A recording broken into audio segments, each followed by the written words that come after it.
Abul Gazi sir, Yasin sir, Usman sir, পঁচিশ sir, চারজনে মিলে বিমানে করে রাজ্যে যেতেছিল।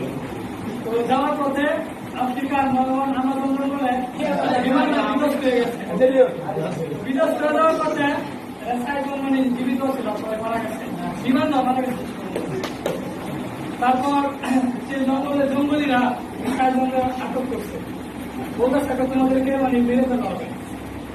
গান্ধী স্যার বলতেছে দেখো আমি তো কাটতে আসছো দৃষ্টিগঞ্জ কাটতে আসছো, আমি ট্রেনিং প্রশিক্ষণ দেয়, আমার যদি বাইরে করা হবে তোমরা আমি প্রশিক্ষণ দিব কিনা।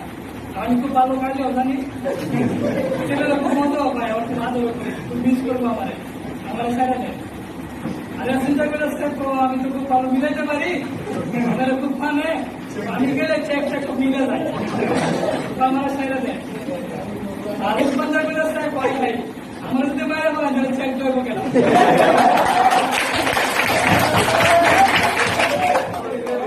আমার প্রশিক্ষণ বলেছে হ্যাঁ আমি ঠিক সুযোগ পেলে বলে আমাদের পাঙ্গা দিই।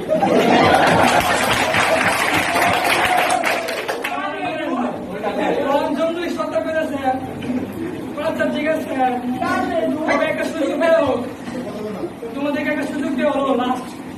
এই জঙ্গলের মধ্যে বিভিন্ন ধরনের ফল আছে, এমন একটা আনকমন ফল নিয়ে আসবা যে ফলের নাম আমরা কেউ জানি না। যদি না জানি তাহলে তোমাদেরকে মুক্তি দেওয়া হইব, আর যদি জানি যেই ফল নিয়ে আসবে এটা তোমার পিছন দিক থেকে ঢুকাবে। গেছে চিন্তা গেছে জঙ্গলের মধ্যে ঘুরতেছে দেখ বড় বাইরে বাংলাদেশি ফল এটা চিন্তা না, রাজা তার লেগে যায় গেছে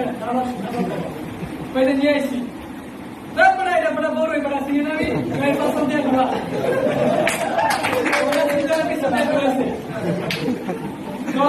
উসমান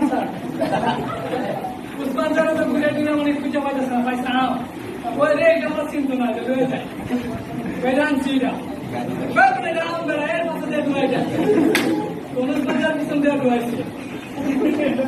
গাজী স্যার বুঝতেছে কি বলবো কি বাংলাদেশি বল পরে গাজী স্যারে পাইছে আপে দুইটা কাশ্মীরও না চিনতে পারে রয়ে যায় রয়ে গেছে পিছনে দিয়ে ধোয়া পরে গাজী স্যারের পিছনে দিয়ে আপনার আসতেছে